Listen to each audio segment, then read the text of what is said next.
Crown jewel 2024, जी हाँ, आज का वीडियो है इसी बारे में। इसमें कुछ सरप्राइजेस भी हो सकते हैं क्योंकि ये सऊदी अरबिया का शो है, तो WWE इसमें कुछ ना कुछ खास जरूर कर सकती है। तो टाइम एंड डेट की बात करें तो सबसे पहले मैं आपको बता दूं, इस शो को आप कल दे सकते हो इंडिया के टाइम के मुताबिक 10:30 पर, और ये लाइव सोनी लिव पे चलेगा।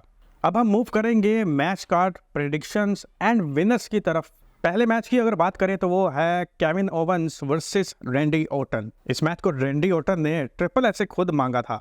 सारी स्टोरी तो आपको पता ही है कि कैसे केविन ओवंस ने रैंडी ऑर्टन के ऊपर अटैक किया था और उसके बाद रैंडी ऑर्टन ने कहा था कि अब केविन ओवंस मेरे हाथों नहीं बचेगा। तो यही एक मैच है जिसके थ्रू रैंडी ऑर्टन अपना गुस्सा इन पे निकाल सकते हैं। तो ये था रैंडी ऑर्टन का पॉइंट ऑफ व्यू। लेकिन अगर ट्रिपल एच का हम ओपिनियन जानना चाहें तो वो इस मैच के हक में नहीं थे। ट्रिपल एच चाहते ही नहीं थे कि ये मैच हो, क्योंकि उन्होंने रैंडी ऑर्टन से कहा कि तुम अभी ताज़ा इंजरी से रिकवर होकर वापस आए हो, तो मैं नहीं चाहता कि केविन ओवंस तुम्हारे साथ कुछ ऐसा करे कि तुम दोबारा से इंजर्ड होकर वापस घर बैठ जाओ, क्योंकि केविन ओवंस इस वक्त बिल्कुल पागल हो चुका है। तो इस स्टोरी लाइन से ऐसा लग रहा है कि केविन ओवंस काफ़ी ज़्यादा गुस्से में है और इनका एज भी रैंडी ऑर्टन से थोड़ा ज़्यादा है। तो अब चांस बन रहा है कि केविन ओवंस ने किसी भी तरीके से रैंडी ऑर्टन की कमर के ऊपर अटैक करना है और इस इंजरी की वजह से रैंडी ऑर्टन इस मैच को हार जाएंगे। भाई मैं तो नहीं चाहता कि रैंडी ऑर्टन हारे, लेकिन जिस तरह की स्टोरी लाइन बन चुकी है, केविन ओवंस रैंडी ऑर्टन के ऊपर भारी पड़ सकते हैं, जो कि इनकी इंजरी की वजह बन सकती है। और फिर इसके बाद ट्रिपल एच दोबारा से रैंडी ऑर्टन के पास आ सकते हैं आने वाले शायद मंडे नाइट रॉ में, और इनको बोलेंगे कि मैं तुम्हें कहता था कि केविन ओवंस के साथ ना भिड़ो, अब देखो क्या अंजाम करवा बैठे हो अपने साथ। तो आई डोंट थिंक कि रैंडी ऑर्टन के साथ इस क्राउन ज्यूल में कुछ अच्छा होने वाला है। अगली बात करेंगे Bronson read versus Seth Rollins, one of the hottest match in the crown jewel pay per view, क्योंकि इन दोनों ने एक दूसरे का पिछले 2 वीक्स में जो असर किया है वो आपने देखा है। पिछले मंडे नाइट रॉ में तो 3 ब्रॉल्स हुए थे, लेकिन जो अभी का मंडे नाइट रॉ गुजरा है उसमें जो ब्रॉल हुआ, चाहे एक हुआ, लेकिन वो बहुत ज़्यादा जालिम था सेथ रॉलिंस के लिए। सेथ रॉलिंस ने भी चाहे कट स्टॉर्म लगाया था ब्रॉन्सन रीड को कार पे, लेकिन उसके बाद जो ब्रॉन्सन रीड ने ट्रक के कंटेनर में सेथ रॉलिंस को उठा के जो पटका था टेबल्स के ऊपर, उसके बाद सेथ रॉलिंस पहुंच चुके हैं हॉस्पिटल में, और इसकी वजह से वो इंजरी अभी भी सेथ रॉलिंस के अंदर ताज़ा होगी और इसका फ़ायदा मिल सकता है ब्रॉन्सन रीड को इस क्राउन ज्यूल के मैच में। And this is the reason कि मैं इस मैच में ब्रॉन्सन रीड को एज विनर प्रेडिक्ट कर रहा हूँ। नेक्स्ट मैच की अगर बात करें तो वो है Liv Morgan versus Nia Jax for the crown jewel women championship के लिए।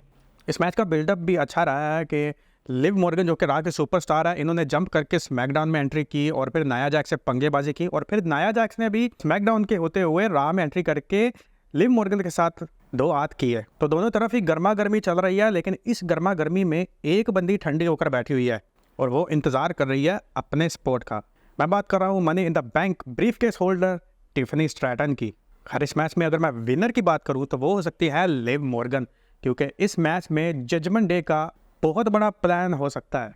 पहले से थकी हारी नाया जैक्स का फिर फ़ायदा उठा सकती हैं इनकी ही अपनी दोस्त Tiffany Stratton money in the bank brief case को कैश इन करके। वैसे कैश इन की अभी तक कोई रिपोर्ट्स नहीं है, लेकिन सऊदी अरब का ये इवेंट है तो यहाँ पे कुछ भी हो सकता है। अगला मैच भाई, इसकी मुझे कोई डिटेल नहीं देनी है, इसकी कोई स्टोरी लाइन भी नहीं है, बस फाइट ही देखने को मिलेगी। बस मैं आपको विनर प्रेडिक्ट कर देता हूँ। इस मैच में हो सकती है winner JD Cargill and Bianca Belair. Then आगे बात करेंगे triple threat match for the intercontinental championship, Andrade versus Carmelo Hayes versus LA night.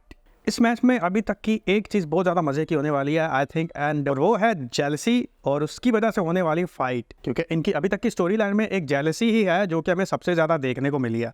भाई मैं आपको बता दूँ, ये match one of the best match of the show हो सकता है अकॉर्डिंग टू फाइट, क्योंकि तीनों सुपरस्टार्स ही फाइटर्स हैं। इन दी एंड मैं प्रेडिक्ट करूंगा LA नाइट को as a winner and he will retain his intercontinental championship. उसकी वजह यह भी है कि LA नाइट को अभी कुछ ही टाइम पहले इंटरकॉन्टिनेंटल चैंपियनशिप मिला है, एंड आई डोंट थिंक कि कोई भी रीज़न बनता है कि WWE इतनी जल्दी इनसे टाइटल लेके किसी दूसरे बंदे को दे दे। Second last match of the night हो सकता है Cody Rhodes versus Gunther for the crown jewel heavyweight championship.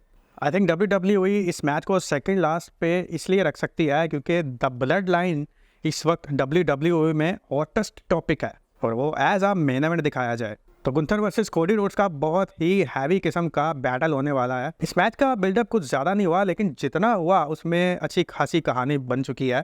And I predict Gunther as the winner of this match, क्योंकि कोडी रोड्स की पहले ही एक तो ये चैंपियन है और उनकी रैपो भी बन चुकी है अच्छी खासी। दूसरी तरफ अगर गुंथर की बात की जाए तो वो अभी कुछ टाइम पहले ही चैंपियन बने हैं, लेकिन अभी कुछ चीज़ें हैं जिनकी गुंथर को बहुत ज़्यादा ज़रूरत है, और उनमें one of the big thing है आज की क्राउन ज्वेल की विन, क्योंकि गुंथर और कोडी रोड्स को सेम लेवल के ऊपर रखना बहुत ज़्यादा ज़रूरी है, और गुंथर तभी कोडी रोड्स के लेवल पे आएंगे जब ये कोडी रोड्स को हराएंगे। तो in this way I am predicting Gunther as winner of this match.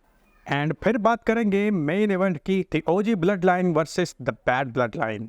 इस मैच में बहुत कुछ इंटरेस्टिंग हो सकता है जो कि शायद मेरी भी प्रेडिक्शन से ऊपर के लेवल का हो, लेकिन फिर भी जहाँ तक मेरा माइंड जाता है इस मैच में सबसे बड़े गेम चेंजर साबित होंगे सैमी ज़ेन। इस मेन इवेंट को लेकर मेरी दो प्रेडिक्शन है। पहले प्रेडिक्शन की अगर बात करूं तो सैमी ज़ेन हेल्प कर सकते हैं बैड ब्लड लाइन की। उसकी सबसे बड़ी वजह यह है कि सैमी ज़ेन अभी भी रोमन रेंस को बैड लीडर मानते हैं। ऊपर से लास्ट मंडे नाइट रॉ में जे उसो ने सैमी ज़ेन को कह दिया है कि तुम फैमिली नहीं हो, तो शायद इन बातों को सैमी ज़ेन ने दिल पे लिया है और फिर वो लास्ट वीक सोलो सिकावा के साथ चैट करते नजर आ रहे थे बैक स्टेज पे। तो इस वजह से चांस बन रहा है कि सैमी ज़ेन इस मैच में इन्वॉल्व होने वाले हैं और इनकी वजह से रोमन रेंस, जिमी एंड जे उसो ने हार जाना है। तो ये थी पहली प्रेडिक्शन। और अगर दूसरी प्रेडिक्शन की बात करें तो सैमी ज़ेन पॉसिबल है कि वो अपने आप को प्रूव करने के लिए रोमन रेंस, जिमी एंड जे उसो की हेल्प करें और फिर ये दोबारा रियल वाली ब्लड लाइन बना लें, और ये बिल्डअप हो सकता है सर्वाइवर सीरीज के मैच के लिए जहाँ पे 4-on-4 बैटल देखने को मिल सकता है। तो ये थी क्राउन ज्वेल 2024 की प्रेडिक्शंस। आपकी इस सब को लेकर क्या राय है कमेंट बॉक्स में ज़रूर शेयर कीजिए। मिलते हैं अगले वीडियो में। सी यू नेक्स्ट टाइम।